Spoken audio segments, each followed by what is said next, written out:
Welcome to the Ashes We Keep.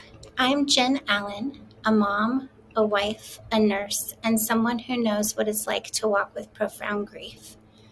My goal here is to help grieving folks find peace and hope, and also to educate others on how they can support their grieving loved ones.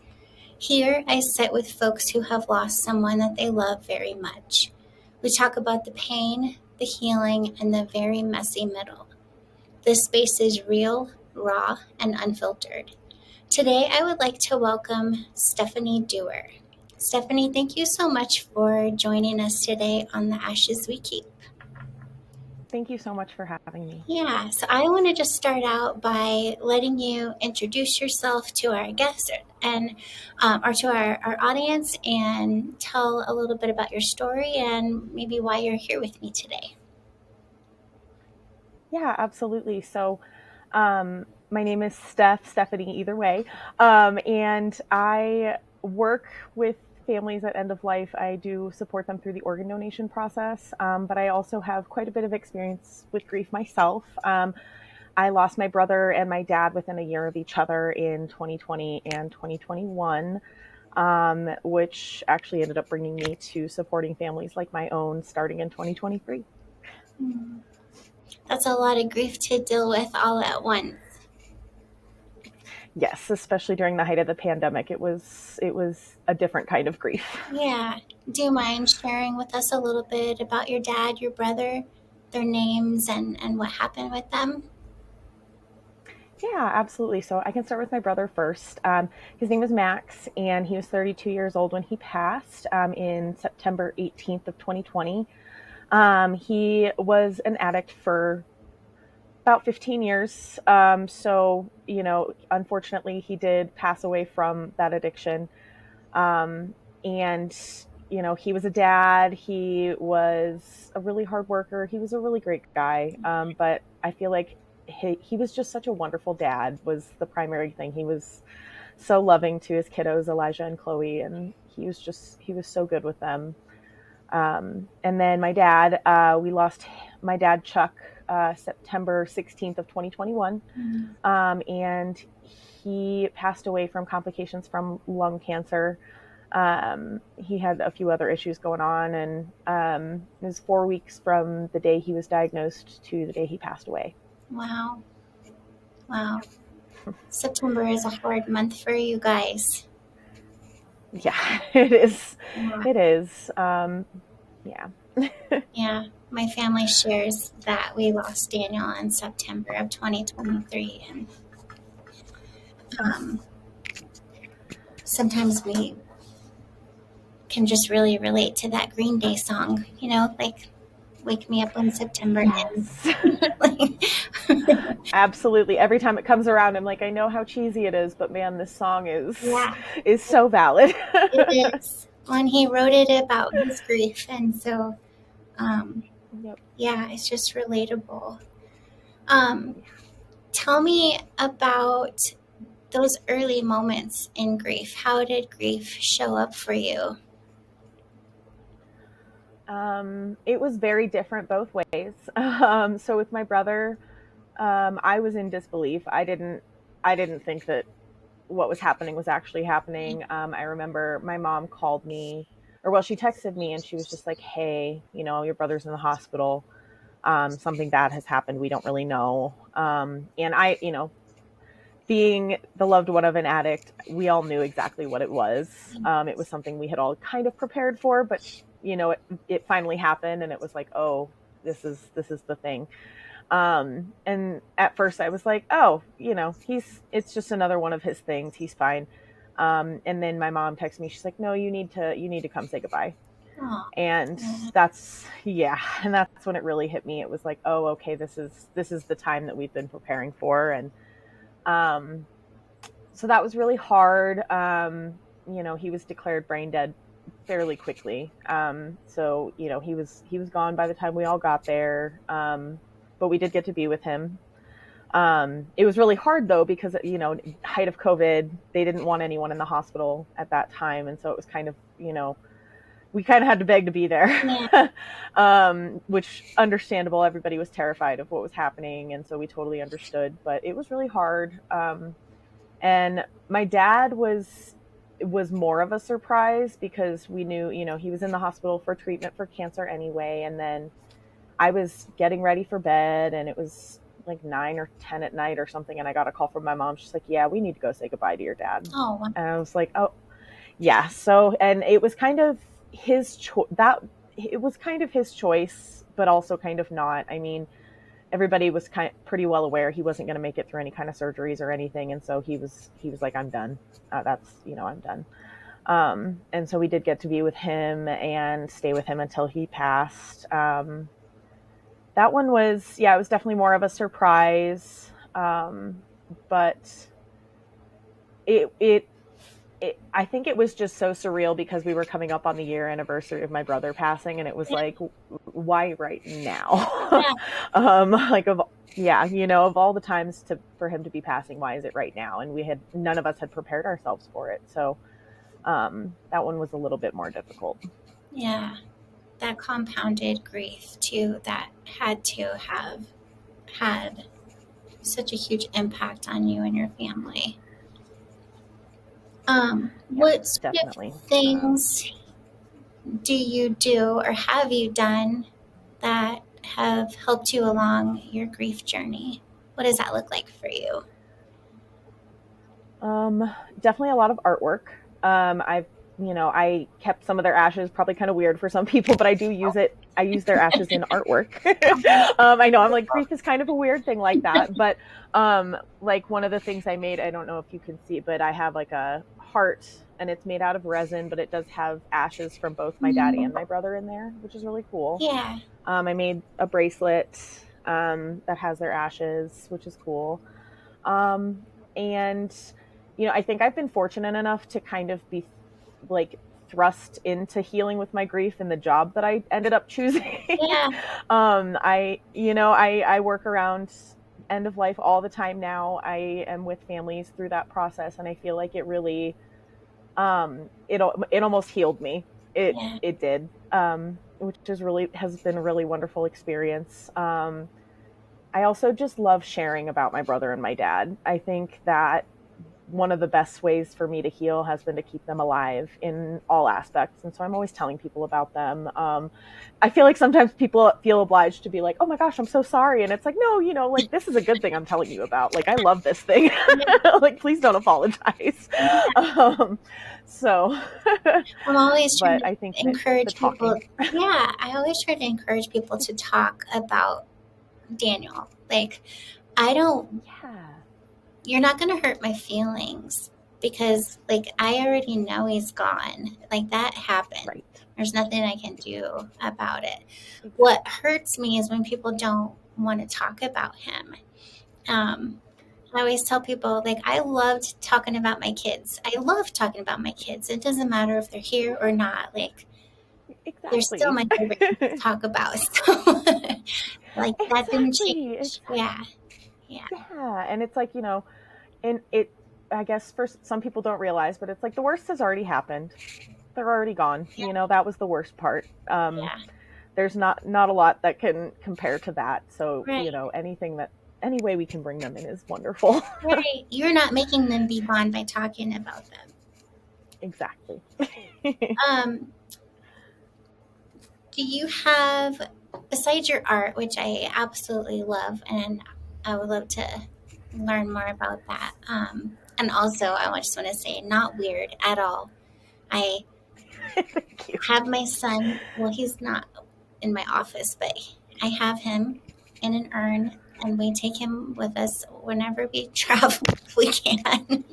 Yeah, like it's fun to take them with you Weird, because they get yeah. to experience the things.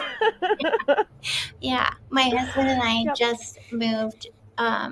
We did a temporary move from Florida back to Colorado for a little bit so we could take care of our business. And Daniel is in the back seat next to my dog Morty, and seatbelted in, and I have pictures of our, Oh, selfies of our travels.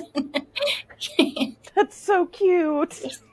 What else are you gonna do but be silly Yeah, about it? later, right? That's just it. Like, I'm not going to cry anymore. I can't cry anymore. I got to laugh about things now. It's just, yeah. I think our sense of humor shifts a lot after Yeah, after something like this. But I got definitely. sidetracked with your thought. That's okay. What other ways do you stay connected with your dad and your brother? Like, how do you and your family have any rituals that you guys like to do, routines? How do you celebrate them and stay connected? Well, I feel like we do still kind of like, we celebrate their birthdays and things in little ways. I feel like we're trying to teach his kiddos. So they're young. They're 6 and 9 now. Yeah, So they were very young when their dad and grandpa passed. And they loved grandpa too. They loved dad, they loved grandpa. So those were two really important people to them. So I feel like we're always getting pictures out to show them like these are the things that they loved, and just bringing little pieces of them out in, like this was Max's favorite thing to do, this was dad, grandpa's favorite thing. yeah. And like we let them take stuff out of grandpa's office all the time. And it's kind of funny because I'm sure it's those things that my dad would be like, do not let the kids touch them. That's like a, like there's this model that they just love, and it has like a million pieces, and it's Oh, plastic, so it's pretty solid, but like it has a million pieces. And yeah, Eli is constantly losing the pieces, and I'm like, dad would be horrified, but I think it's so funny because yeah, it's like you can't do anything about it now. And right? we don't really know the importance, but I think it's great that Eli loves it so much that he just wants to play with it all the, Yeah, he's like, this was grandpa's. right. you There's a know connection there, and that's beautiful. yeah, Oh, exactly. Even if grandpa maybe wouldn't like the way we're playing with it, it's fine. right?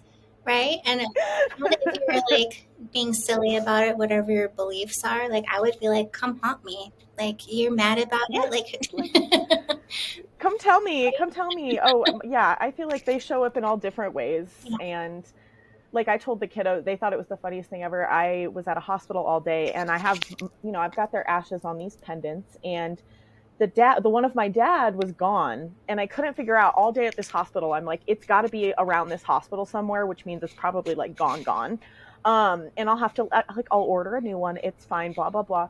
And I get home, and it pops out of my shoe. So it had been with me all day. And they just thought it was the funniest thing. They're like, so grandpa was just playing a trick on I you. think so. I'm like, I think he was. I think he was being silly. Oh, I love it. And I love that they're not afraid to talk about him like that, too. Yeah, I love it.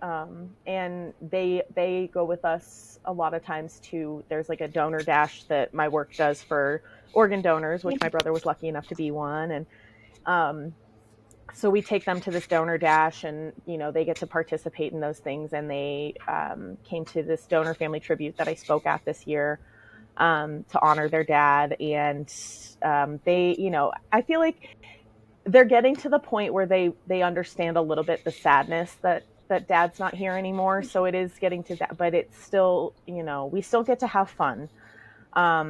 And like the summertime, butterflies everywhere. They're like, Oh, there's dad. yeah, I love that. So I hope that it's they sweet. become, little future change makers.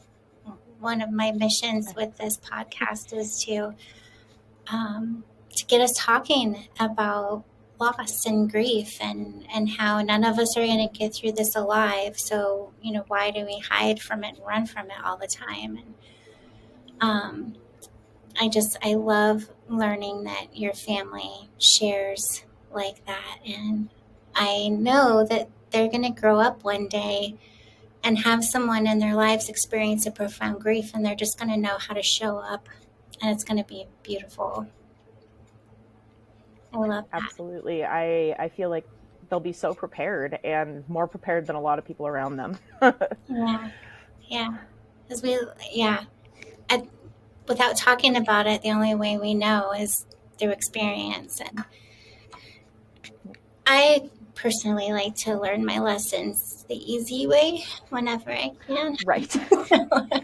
I didn't get to this time, but hopefully I get to help others.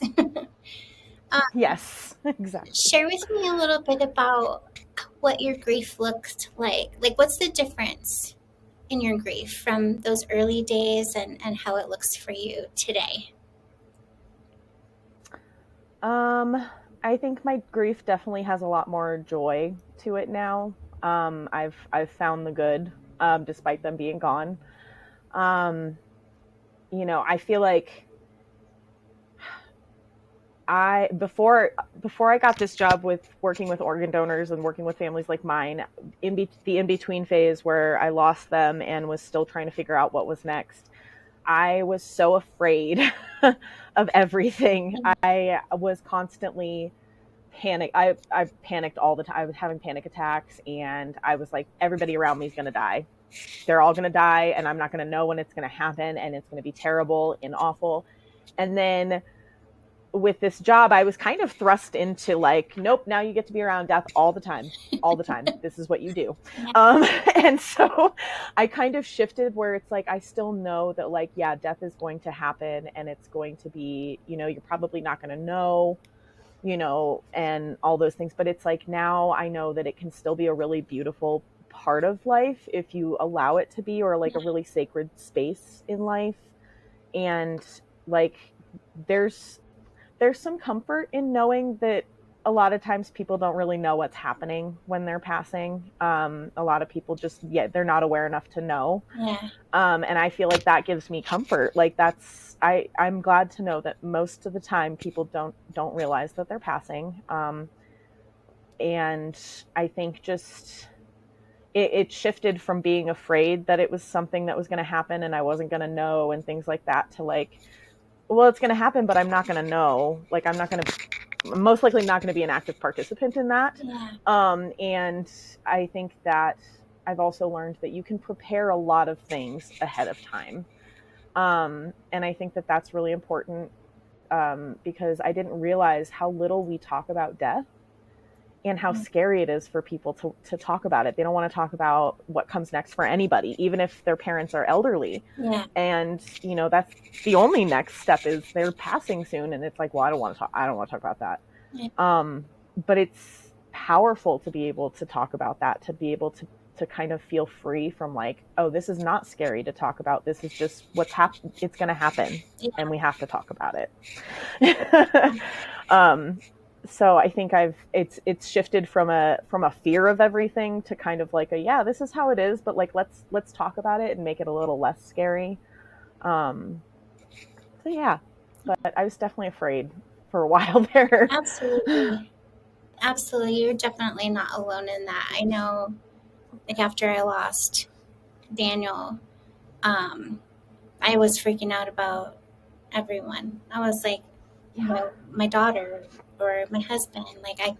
It was extra panicky because, like, I just went through this huge, huge, huge loss, and like, how could I possibly handle anything else? Yeah, like, how could you get through more? Yeah, yeah, it's incredible. Um,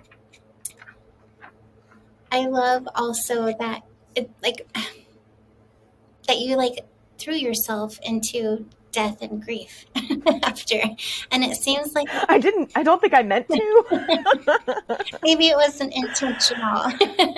But I've noticed that a lot. Like, so many people who experience a profound loss like this um, end up in that space in some way or another, whether it's like grief counseling, grief coaching, becoming a death doula, or like you are helping people give their loved ones a chance to live on, even though they're not here anymore. And I just think it's beautiful.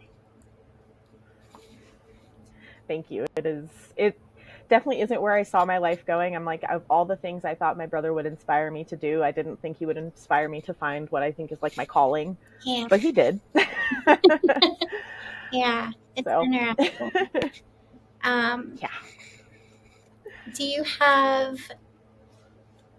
any, well, like for me, holidays are hard.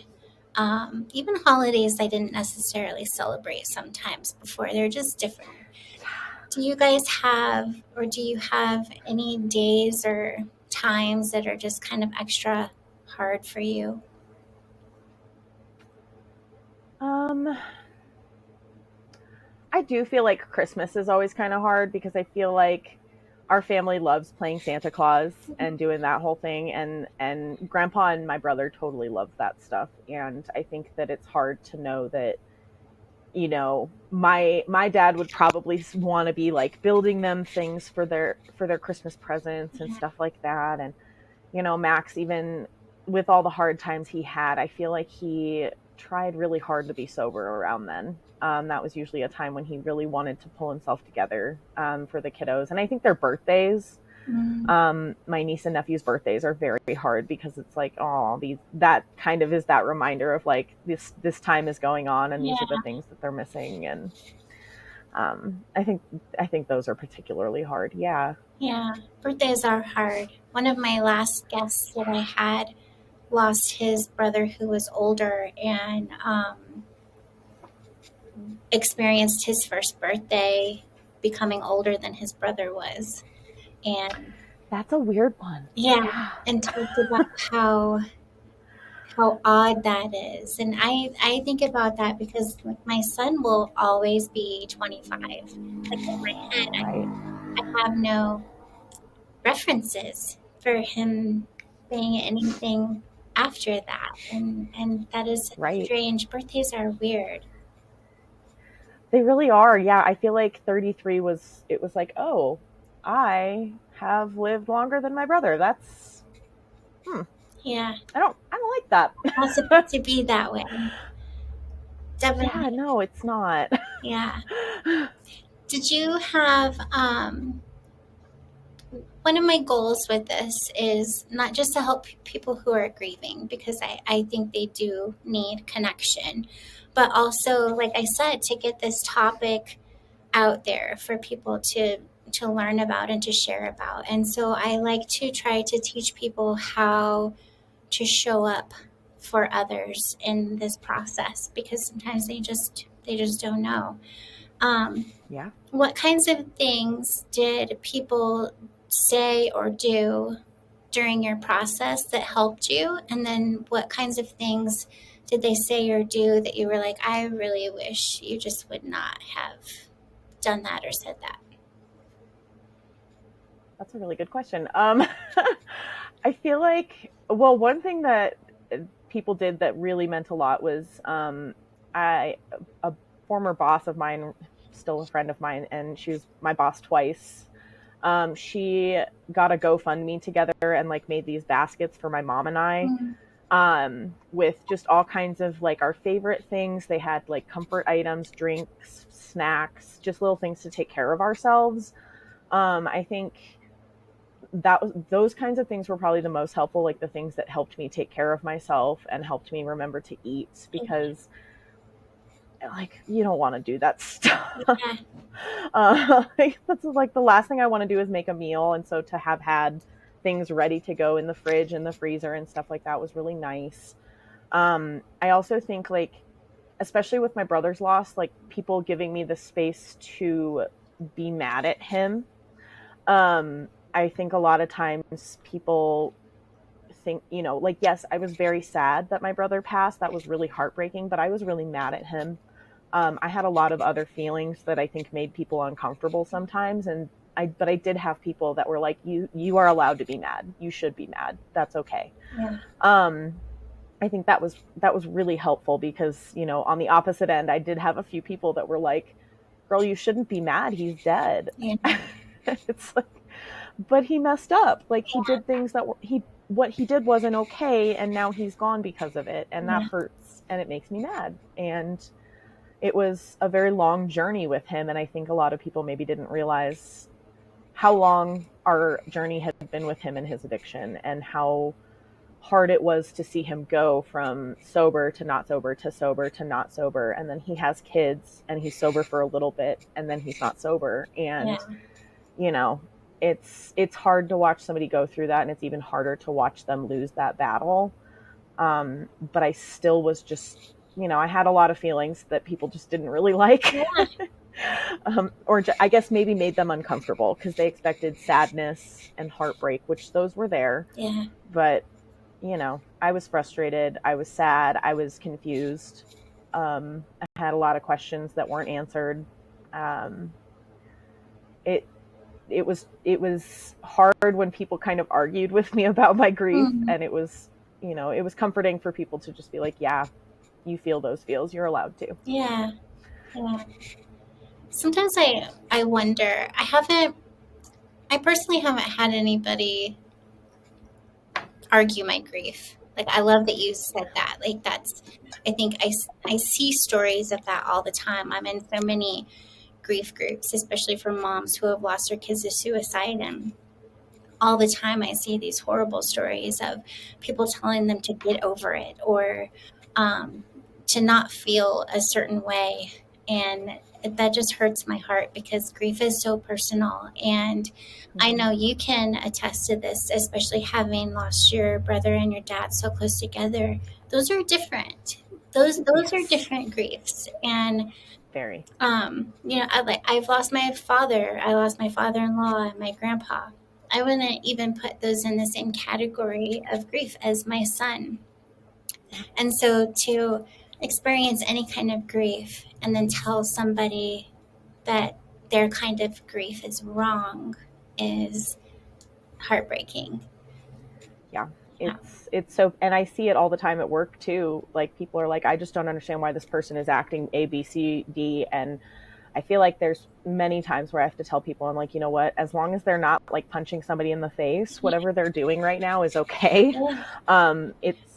It's what they need to do to feel better. And that, it's probably hard to see sometimes, but if they're not hurting somebody, that grief is okay. Absolutely. Absolutely. I love that. Um, Tell me about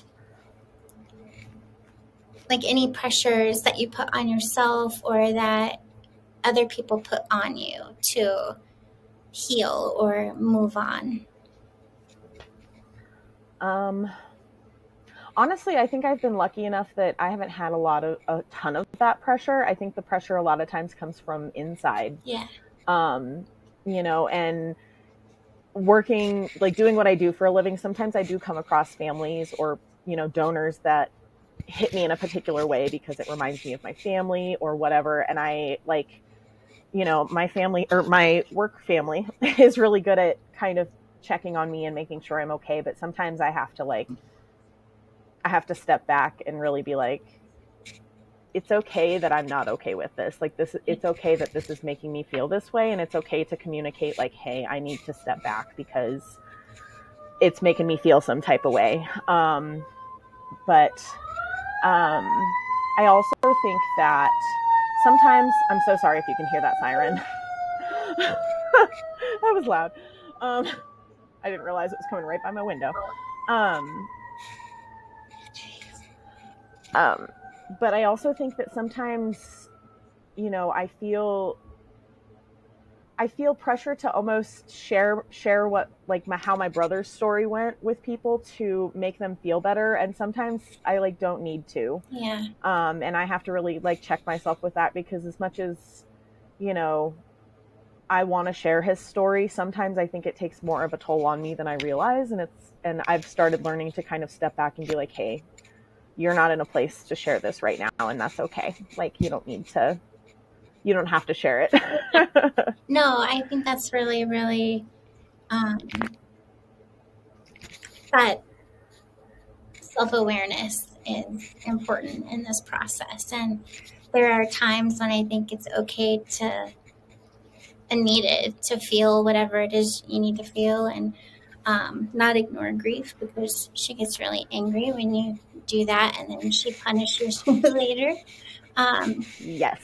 but also sometimes it's okay to gather yourself and get through whatever it is you need to get through, and then take care of yourself after. Yep. Feel that feel a little bit later. Yeah, yeah. Um, Tell me a little bit about something that you learned about yourself through this process that maybe you didn't know about before? That I am a lot stronger than I realized. Yeah.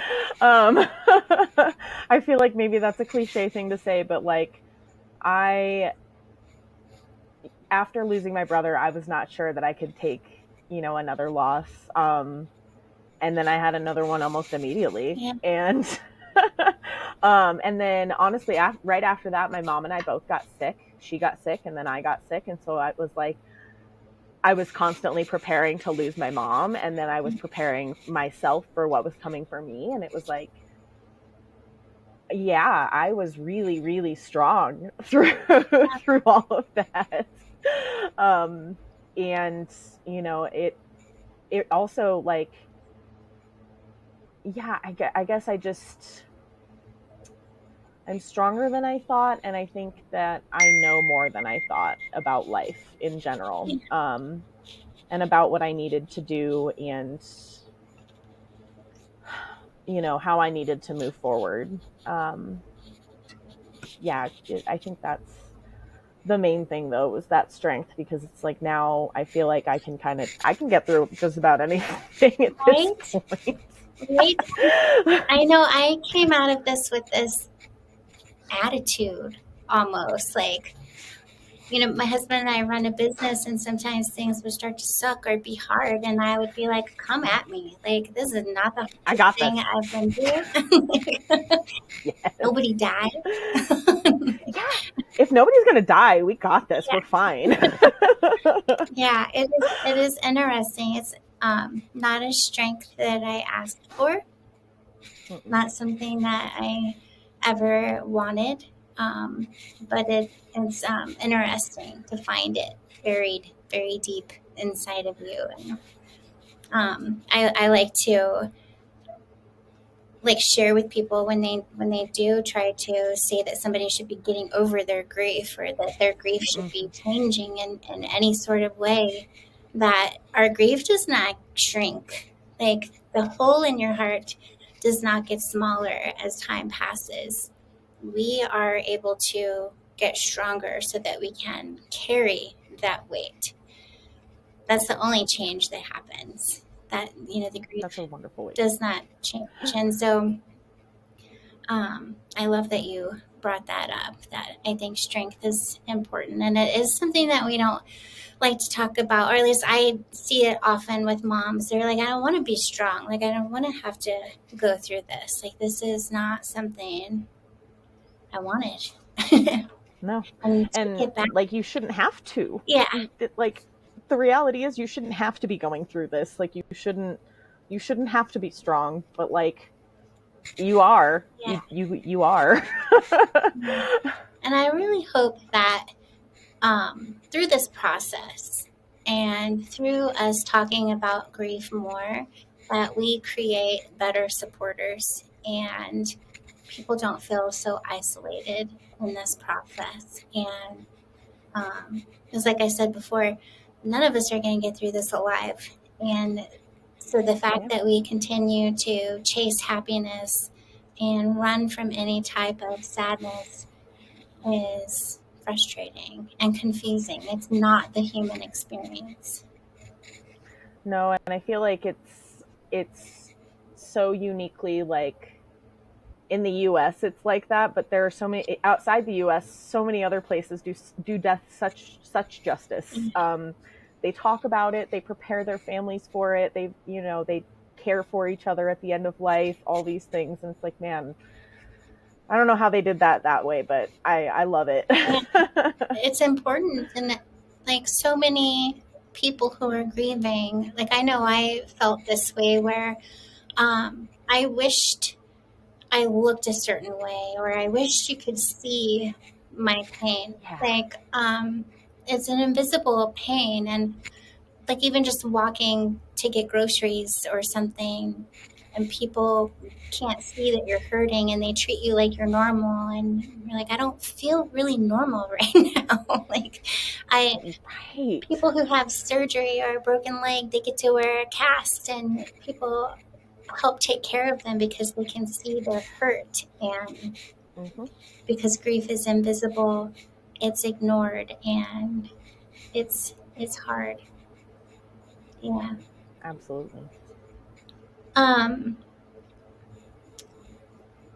what else would you like to share about your grief or your brother or your dad?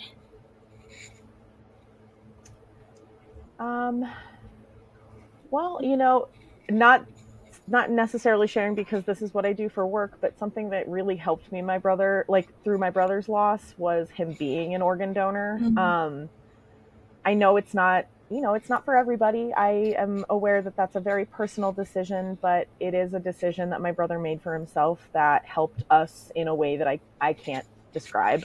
yeah.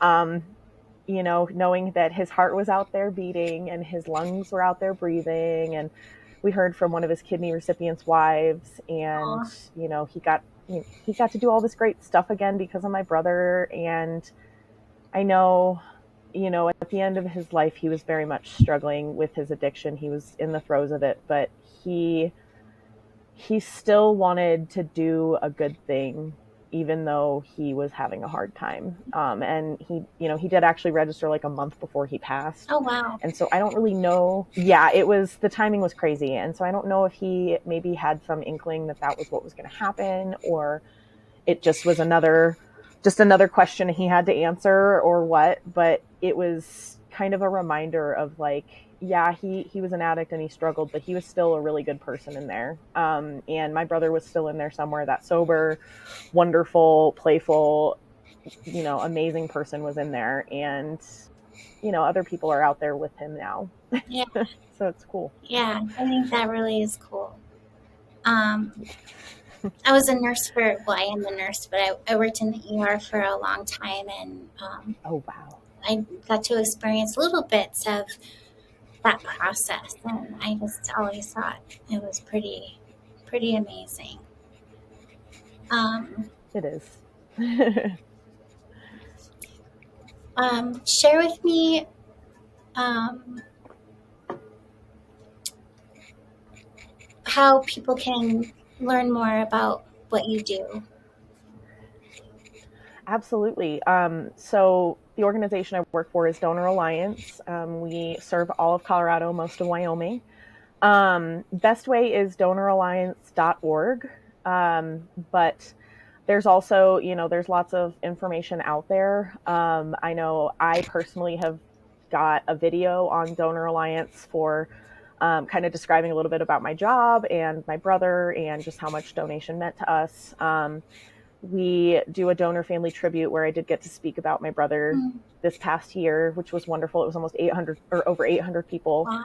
there that I got to talk to. And it was a lot of families that I got to, I supported them through the process, and then they got to hear about my experience with the process. And it was very full circle. But I always recommend, donatelife.org is another one. That's kind of the nationwide campaign. But it's a really beautiful, it's a hard process. I'm not going to say it's, easy. Obviously, it's the end of life, and it's really sad and it's really hard, but man, the outcome it's really incredible, and the strength that the families show it's so amazing. Yeah, yeah. I think it. I love what you said earlier too about how this process, the death process, can actually be quite beautiful. Um, and I would love if we could, have, create that in our culture a little bit more, because it is beautiful, and um, it is the cycle of life that we're all going to experience. And I think it's pretty special that you get to be a part of that with people for a living. Of course, yeah. Yes, it's such an honor, because I feel like, as cheesy as it sounds, I get to work with real life heroes. They may not necessarily understand the volume or the impact that they are making just by choosing to be organ donors, or their loved ones honoring them that way. But like, they're real life heroes. People are walking out of hospitals because of organ donors, and like, just to be a part of that is such an honor. And we like the honor walks are really beautiful when we get to do them, and we always find really wonderful ways to honor our donors. And I just, yeah, and the end of life space is so sacred, and to be able to be invited into that space is really incredible. Yeah, yeah, that is beautiful. Share with our audience one thing that you wish people who have not experienced profound grief knew about profound grief.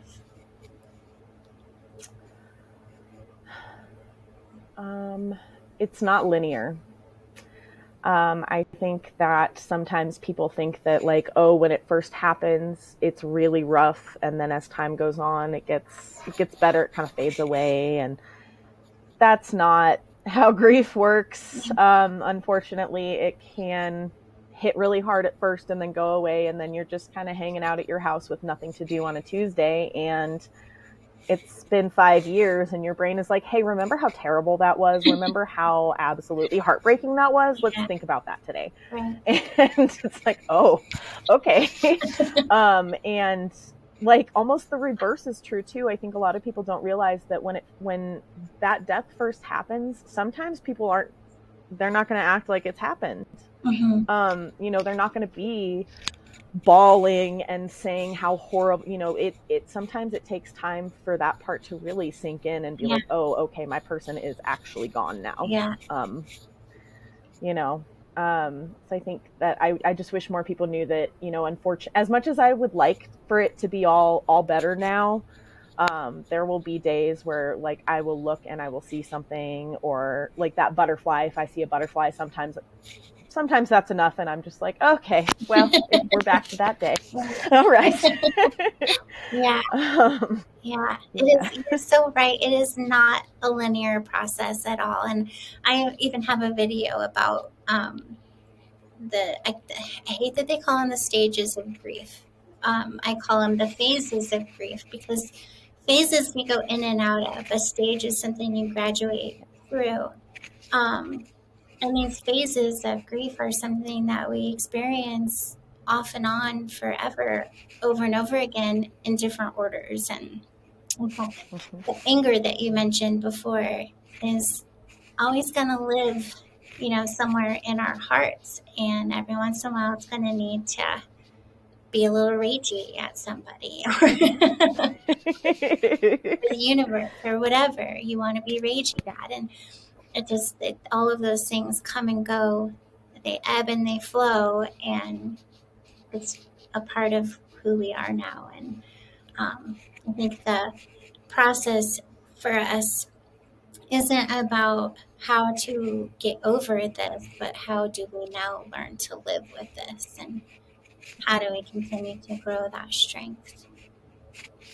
Yeah, I like the phases versus stages, because yeah, the stages, it's like, I mean, I don't. It's not like a set of stairs. Yeah, yeah, It's that. yeah. It's when those were created, they were originally created for the dying process, not the grieving Mhm. process.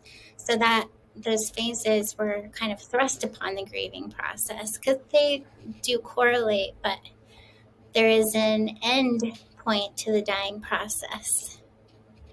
There's not an end point to the grieving process. So Definitely not. perfect.